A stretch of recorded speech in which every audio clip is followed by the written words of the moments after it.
స్వామి 2 సంవత్సరాల క్రితం వినాయక చవితి బాగా జరుపుకున్నాము. గత సంవత్సరం కరోనా వల్ల ఏమీ జరుపుకోలేకపోయాం. ఈ సంవత్సరం బాగా జరిగేలా దీవించండి స్వామి. నాయన భక్త ఎవరు లేరు అంటాను అంటాను. ఒరే నాయన నేను వినాయకుడిని. స్వామి మీరా? ఏంటి స్వామి ఇలా చేశారు? పోయిన సంవత్సరం కరోనా వల్ల ఎలాగో మంచిగా సెలబ్రేట్ చేసుకోలేదు. ఈసారి అన్న మంచిగా సెలబ్రేట్ చేసుకుందాం అనుకుంటే కనీసం చందాలు కూడా రాలేదు స్వామి. చాలు ఆపురా, మీ సెలబ్రేషన్ నాకు తెలీదా? చక్కగా పందిరేస్తారు, దాంట్లో పోటాగా నా విగ్రహాన్ని పెడతారు. సరే ఏదో పోటీ పడుతున్నారు అనుకుంటే రసాయనాలతో రంగులతో చేస్తారు.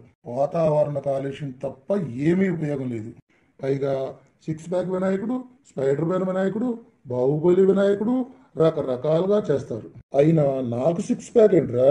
కొన్ని పందిట్లోనే ప్రశాంతంగా ఉండేస్తారంటే అది లేదు. డీజే పెడతారు, మెల్లిగా భక్తి గీతాలు మొదలెడతారు. ప్రశాంతంగా ఉందనుకునే లోపల ఆ గీతాలు ఏ గీతాల వరకు తీసుకెళ్తారో తెలియదు. ఎవరికి ఫోన్ దొరికితే వాళ్ళకి నచ్చినట్టు పెడతారు. తెలియక అడుగుతాను, పందిట్లో ఆ పాటలు ఏంటి, ఆ పిచ్చి పిచ్చి సౌండ్లు ఏంటి?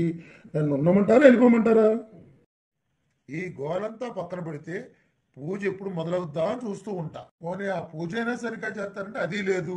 ఒక పక్క మాటలు, ఒక పక్క ఫోన్లు, ఎవరి గోల్లో వాళ్ళు ఉంటారు. టైం దొరికితే సెల్ఫీ దిగుదామని, ప్రసాదం పెడితే ఇంటికి తీసుకెళ్దామని, అరమ కాకపోతే కొబ్బరి చెప్పులు దొరికితే తీసుకెళ్లి పచ్చడి చేసుకునే వాళ్ళు 100 మంది. ఇంకా నిమజ్జనం విషయానికి వస్తే చేసే గోల ఎంత అంతా కాదు. ఏంట్రా బాగుంది, డీజే పెట్టి నాకు సంబంధం లేని పాటలు పెడతావా? అయినా అందులో గోల తప్ప భక్తి ఎక్కడ ఉందిరా? అయినా నాకు అర్థం కావట్లేదు, నేను వచ్చినందుకు సంతోషపడుతున్నారా, పంపించినందుకు సంతోషపడుతున్నారా? తీసుకెళ్లి మరీ మురికినీళ్ళలో నిమజ్జనం చేస్తారు. పోనీ మీరైనా స్నానం చేస్తారు అందులో? మరి నన్ను ఎందుకురా అందులో నిమజ్జనం చేస్తారు? చూడండి ఆయన, అన్ని చోట్ల నేనున్నానని నమ్మినప్పుడు నువ్వు మనస్ఫూర్తిగా చేసిన మట్టి విగ్రహంలో నేను లేనంటావా? భక్తి శ్రద్ధలతో పూజించు, ఎక్కడున్నా నీ పూజను స్వీకరిస్తా. సరే స్వామి, ఈసారి నుంచి మట్టి వినాయకుడిని పూజిస్తాము, కాలుష్య రహిత వాతావరణాన్ని నిర్మిస్తాము. జై బోలో గణేష్ మహారాజ్ కి జై.